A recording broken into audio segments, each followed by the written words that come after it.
Now, I've seen this hundreds of times where business owners, CEOs, founders, et cetera, who are doing a particular job, let's just call it sales, because that's what this entire playbook's about, is sales. Let's just say they don't want to do sales anymore.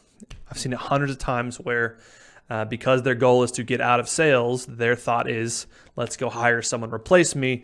I pay them. They bring me money. Life's great, grand, awesome. It never works. It rarely ever works. And here's the problem. There's really, I would say, 4 main problems. One, they don't know who they're even looking for to replace them. They're shooting in the dark. They have no idea because they don't have the experience, right? Many of you probably don't have the experience of knowing how to hire proper salespeople, how to train them, how to manage them, how to make them successful. And so, 1, you don't even know who you're looking for. 2, if you find someone, and hiring is really not hard in the sense that you can always find someone to take a paycheck. But if you find someone, you have no idea how to set them up for success. We just mentioned training and managing. There's so much that goes into training and managing. You're going to learn a lot in this entire stage here about firing and hiring your replacement. Training, managing, setting them up for success, putting them on a track to be successful is incredibly, incredibly difficult. It's so different for a founder who's selling to then hand over the reins to a salesperson who is selling, right? There's just a massive amount of difference there because founders, you, CEOs, owners, leaders in a company have inherent trust, authority, and credibility built in, right? You have that going into a sales conversation. And sales might still be hard for you, even though you have those things more than a salesperson. But then you hire a salesperson who their entire job is to sell, and the person sitting across the table from them, your potential customer, knows that their entire job is to sell. It's a lot more difficult for them to build authority, trust, and credibility in the sales process like you can as the owner because it's peer-to-peer, whereas in a sales and buyer relationship, oftentimes it's looked at as a higher and lower person type of relationship. I don't agree with that stance, but that's the way that most people in this world look at it.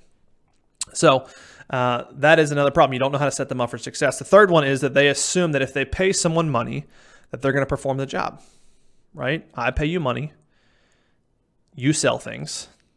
You bring me back money. That's just not how it works. Having that sort of expectation is the wrong level of expectation. So if the first point was not knowing who to go after, the second point was not knowing how to set them up for success, the third point is not knowing how to manage them to, 1, make them a better salesperson, equip them to be effective, but then also make them a better person, right?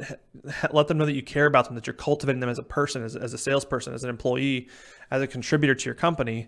A lot of people don't know how to do that. They don't know how to do it well. And that's where we're going to get into a lot of the management stuff. And then the fourth, if someone who wants to get out of sales and they just throw money at someone and say, come on in, even if in the 1 or 2% of instances you find someone, you get lucky, someone comes in, they're just a total rock star. They don't need a foundation for you to build them. They don't need a track for you to set them on.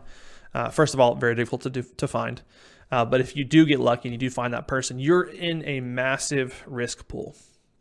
Because what happens if they come in and they crush it? They bring you a bunch of money, new leads. They don't need your help at all. They're just completely hands off. It's great. It's grand. It's everything you ever wanted. Boom. They go start their own company. Boom. They find a better job that pays them more money. Boom. They want to get married and move to another state, right? All these things happen. They happen all the time. And so you might have the sales rock star that you're dependent on, but that's what makes you highly at risk. When you become dependent on anything in your business that you cannot control in some way, shape, or form, you are in a massive risk pool. Because what happens when your business is doing this because of them, and then they fall off, and you still, hired people to service clients, you've still staffed up, and you've done other initiatives that cost a lot of money. Your overhead has now grown, and now you no longer have leads coming in. You no longer have deals coming in. You no longer have revenue coming in at the same rate that you did. Well, you're going to find yourself up a creek. And so that is the reason. These are the big mistakes that I see a lot of companies make. And in the coming modules, the coming sections here, we're going to talk about how is it that you find those rock stars, train those rock stars, set them up for success, and mitigate the risk at the same time. So we're going to talk about who we're going after, how we're going to set them up for success, how we're going to manage them appropriately so that they are, one, cared for, cultivated, but they're also going to stay around for a long time. And how do you essentially not lose someone, but if you were to lose someone, you would not be up a creek. That is what this entire section is about. Take notes. It's incredibly difficult to do, but that's why we're here.